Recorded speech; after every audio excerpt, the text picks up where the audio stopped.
masih akan digelar di sirkuit yang sama dengan minggu lalu, yaitu sirkuit Jerez. Para rider akan kembali mengaspal besok. Nah, menjelang GP Andalusia ternyata banyak sekali drama dan kejutan yang mengisinya. Malam hari ini saya Enji Ang akan membahasnya di kualifikasi MotoGP Trans 7 bersama dengan komentator kita Taufik, yang menurut saya sudah gatel banget pengen segera membahasnya. Benar begitu nggak, Taufik? Betul banget, Enji. Tapi sebelum kita bahas tentang drama-dramanya nih, kita yang awal-awal dulu lah. Biasanya kan kita akan lihat dulu nih layoutnya, cuacanya sama nggak sih dengan minggu lalu? Persis sama aja, hanya namanya aja yang berbeda. Jadi Grand Prix Andalusia. Pada dasarnya tracknya sama, arah putarannya sama, semuanya sama. Berarti kalau kita berkaca dengan minggu lalu, sebenarnya tantangannya di layout sih. Ada sedikit perubahan di cuaca aja, dimana pada saat sekarang akhir pekan yang sekarang ini tuh untuk sesi yang pagi itu lebih dingin, itu aja sih.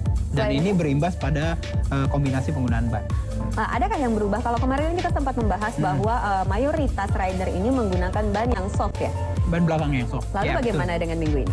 Kita lihat misalkan dari hari Jumat ke hari Sabtu ini, itu ada juga penggunaan ban-ban yang lebih keras sedikit ya, kayak misalkan penggunaan medium seperti itu. Terlepas dari apakah mereka riset ban, dan ini juga sepertinya ada pengaruh dari perubahan cuaca atau temperatur dari track.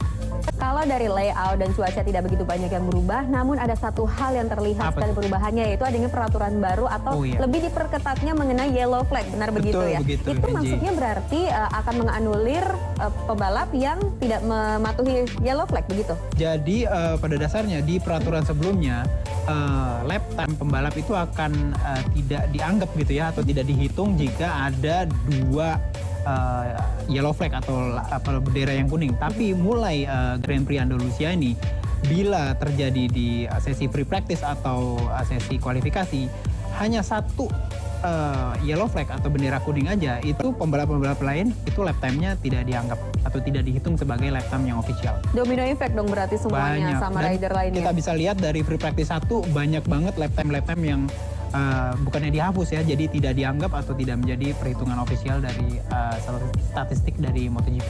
Sementara itu di sisi lain, para rider juga memberikan tanggapannya mengenai diperketatnya yellow flag ini. Salah satunya Valentino Rossi yang katanya nggak apa-apa, tapi kalau bisa diperjelas dengan menggunakan apa itu namanya, yang seperti F1 ya kalau nggak salah namanya. Jadi pada dasarnya basis penilaian dari Valentino Rossi tetap adalah masalah safety. Dan ini memang safety. Kalau misalkan ada sesuatu di track, pembalap-pembalap lain ya harus menurunkan kecepatannya. Cuman memang salah satu yang agak sulit itu adalah mereka melihat dari benderanya tersebut, sehingga Valentino Rossi meminta agar bendera kuning diganti menjadi semacam lampu. Kalau panel lampu, elektronik iya, seperti itu ya? Jadi seperti lampu LED yang ada di Formula 1. Jadi seperti itu sih. Sebenarnya berarti kalau dari statement itu Rossi ya setuju, tapi dengan penambahan. Betul. Tapi dengan rider lainnya belum tentu seperti itu ya? Ya, karena memang efeknya adalah agak susah. Mereka sedang melakukan run yang hot ya, melakukan lap time yang kencang, tiba-tiba bukan sebuah kesalahan yang benar-benar oke, tiba-tiba lap time mereka dihapus. Nah, selain kejutan dari yellow flag ini, kejutan lainnya adalah tentang Marquez. Tapi akan kita bahas nanti dulu, Taufik. Sabar dulu untuk membahasnya, karena sekarang adalah waktunya kita untuk mengajak GP Mania menyaksikan babak kualifikasi pertama. Ini dia.